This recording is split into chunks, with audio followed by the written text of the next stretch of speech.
तीन जादुई नारियल के पेड़। सोहनपुर गांव में ठाकुर वीरेंद्र प्रताप रहता था। वो बहुत पैसे वाला था और वो बहुत दयालु किस्म का आदमी था। वो गरीबों की बहुत मदद करता था। उसके पास तीन जादुई नारियल के पेड़ थे जो कि उसने अपने गांव के बाहर लगा रखे थे। एक नारियल का पेड़ सोने के नारियल देता था और दूसरा नारियल का पेड़ पैसे देता था और तीसरा नारियल का पेड़ अलग अलग तरह के फल देता था। ठाकुर वीरेंद्र प्रताप चौहानपुर गांव का मुखिया भी था, पर अब बेचारा ठाकुर वीरेंद्र प्रताप बूढ़ा हो गया था। उसकी सेहत अब ठीक नहीं रहती थी। ठाकुर वीरेंद्र प्रताप के तीन बेटे थे। सबसे बड़े बेटे का नाम सुंदर, जो बहुत बुद्धिमान और चतुर था, पर सुंदर आलसी बहुत था। दूसरे बेटे का नाम सुशील था। वो भी सुंदर से कम नहीं था। उसकी चतुराई से भी हर कोई वाकिफ था। और सबसे छोटे बेटे का नाम सुलभ। सुलभ बहुत मासूम था और बुद्धिमान भी इतना नहीं था, पर सुलभ आलसी नहीं था। वो वीरेंद्र प्रताप की किसी भी बात को नहीं टालता था। ठाकुर वीरेंद्र प्रताप इसी चिंता में था कि आखिर वो उसका वारिस किसको बनाकर जाए। वो चाहता था कि वारिस वही बने जो इसके लायक हो, उसकी धन संपत्ति और तीन जादुई नारियल पेड़ों का सदुपयोग करे। एक दिन रात को वो विचार में मग्न था कि आखिर कैसे अच्छा वारिस ढूंढा जाए। अगली सुबह हुई और वीरेंद्र ने अपने तीनों पुत्रों को बुलाया और अपने बागीचे में लगे तीनों जादुई नारियल के पेड़ों के पास ले गया और कहा, देखो बेटा, जैसा तुम्हें भी पता है कि आजकल मेरी सेहत कुछ अच्छी नहीं रहती, इसलिए मैं अपना वारिस ढूंढ रहा हूँ जो मेरी धन संपत्ति और इन तीनों जादुई नारियल के पेड़ों का सदुपयोग करे। तुम तीनों मेरे लिए समान हो, इसलिए मैं आज से तुम्हारी एक परीक्षा लूंगा। जो उस परीक्षा में सफल हो जाएगा वही मेरा वारिस बनेगा। वीरेंद्र प्रताप कहता है, मैं तुम तीनों को एक एक पेड़ दे रहा हूँ और एक एक इलाका दे रहा हूँ। तुम तीनों के पास एक महीना है। तुम तीनों को एक महीने तक इन पेड़ों का सदुपयोग करके इनसे जनता की भलाई करनी है। और जब तुम इन पेड़ों के पास जाकर कहोगे, सुन पेड़ भाई, कर लोगों की भलाई, तो ये अपने आप फल देने लगेगा। और इन पेड़ों का अगर दुरुपयोग हुआ तो ये पेड़ अपना अपना फल देना बंद कर देंगे। अब मैं एक महीने के लिए गांव से बाहर जा रहा हूँ और ये गांव वाले तुम्हें सौंप रहा हूँ। और ठीक एक महीने बाद आऊंगा और देखूंगा कि तुम में से किसने लोगों की भलाई सबसे अच्छी करी है। मैं नहीं जानता तुम ये सब कैसे करोगे। ये सब तुम्हें अपनी बुद्धिमानी के प्रयोग से करना है। क्या तुम तीनों इस परीक्षा के लिए तैयार हो? तीनों बेटे एक स्वर में कहते हैं, जी पिताजी, आप फिक्र मत कीजिए, हम आपकी परीक्षा में सफल होकर ही आएंगे।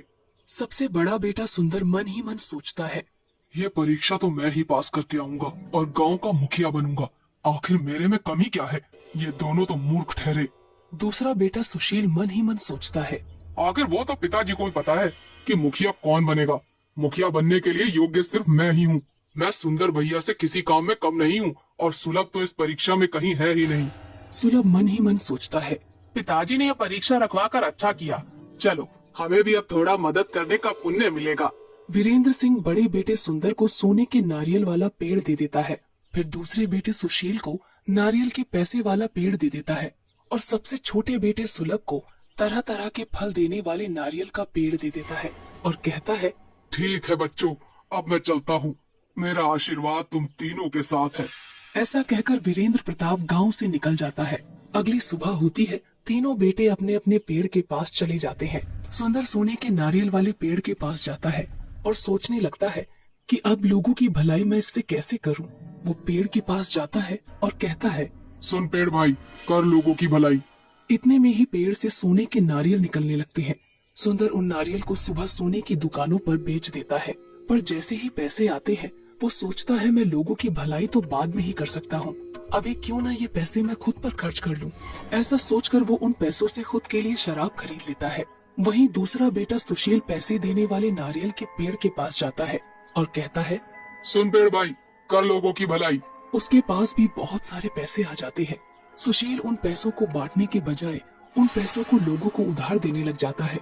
वो मन ही मन सोचता है, आखिर मैं मदद कर ही तो रहा हूँ, यही तो लोगों की भलाई है। अब मैं पिताजी की तरह मूर्ख नहीं जो इन पैसों को ऐसे ही लुटा दूं। वहीं तीसरा बेटा सुलभ तरह तरह के फल देने वाले पेड़ के पास जाता है। वो सोचता है, इस गांव में ऐसे बहुत से लोग हैं जो एक दिन का भोजन भी नहीं जुटा पाते हैं, उनको इसकी सबसे ज्यादा जरूरत है। फिर सुलभ पेड़ के पास जाता है और कहता है, सुन पेड़ भाई, कर लोगों की भलाई। इतना कहते ही पेड़ से तरह तरह के फल निकलने लगते हैं।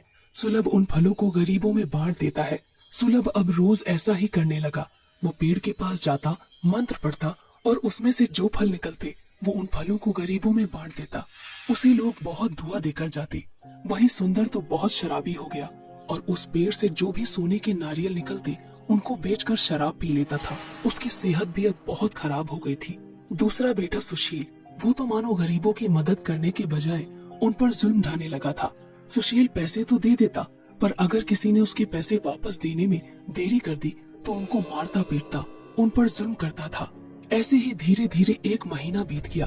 ठीक 1 महीने बाद ठाकुर वीरेंद्र प्रताप गांव लौटता है। वो बहुत उत्सुक रहता है क्योंकि उसे आज पता चलने वाला था कि उसका वारिस कौन है। वो सोच रहा होता है कि मेरे तीनों बेटे ने कमाल कर दिया होगा, गांव में तो रंगत होगी। वीरेंद्र सबसे पहले सुंदर के इलाके में जाता है। वो वहाँ बाहर लोगों से पता करता है तो उसे मालूम पड़ता है कि सुंदर कभी इस इलाके में आया ही नहीं। वो तो सिर्फ शराब पीकर एक जगह पड़ा रहता है। अपने बड़े बेटे के बारे में ऐसी बातें सुनकर वीरेंद्र को बहुत धक्का लगता है। उसने कभी सोचा भी नहीं था कि उसका सबसे बड़ा बेटा सुंदर इतना बुरा नाम कमाएगा। खैर, फिर वो अपने दूसरे बेटे सुशील के इलाके में जाता है। वहाँ जाकर तो वो चौंक जाता है। सुशील इलाके में तो आता था, पर वो सिर्फ वसूली करने के लिए। सुशील के नाम से गांव वाले लोग बहुत डरते थे। उसका नाम सुनकर ही कांपने लग जाते थे।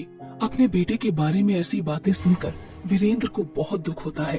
वीरेंद्र वहाँ से आगे बढ़ता है और सुलभ के इलाके में जाता है और वो वहाँ देखता है कि सुलभ के इलाके में खुशहाली है। लोग मस्ती से अपना काम कर रहे हैं और सुलभ को दुआएं दे रहे हैं। सुलभ की तारीफ सुनकर वीरेंद्र का मन बहुत खुश होता है। वीरेंद्र फिर सीधा अपने घर जाता है और अपने तीनों बेटों को अपने कक्ष में बुलाता है। तीनों बेटे वीरेंद्र के पास जाते हैं। सुंदर और सुशील वीरेंद्र को देखकर उनके चरणों पर गिर जाते हैं और कहने लगते हैं, पिताजी, हमें माफ कर दीजिए पिताजी, हम लोगों की भलाई नहीं कर सके। आपने जो हमारी परीक्षा ली, हम उस पर भी खरे नहीं उतरे। हमारे दुरुपयोग करने से वो पेड़ भी गायब हो गया। सुंदर और सुशील, तुम दोनों को अपने छोटे भाई सुलभ से कुछ सीखना चाहिए। उसने कितने अच्छे से अपने इलाके को संभाला और गांव वालों की भलाई करी। इतना कहकर वीरेंद्र सुलभ को अपने पास बुलाता है। सुलभ, इधर आओ बेटा। जी पिताजी। सुलभ, मुझे बिल्कुल भी उम्मीद नहीं थी कि तुम इस परीक्षा में पास हो जाओगे, पर तुमने साबित कर दिया कि तुम ही मेरे असली वारिस हो। शाबाश बेटा, शाबाश। नहीं पिताजी, मैंने ये सब वारिस बनने के लिए नहीं किया। मैंने ये सिर्फ लोगों की भलाई के लिए किया। और जब मेरे बड़े भाई सुंदर है तो उनके रहते मैं वारिस नहीं बनना चाहता। वाह बेटे वाह, तुम तो बेशकीमती हीरा निकले।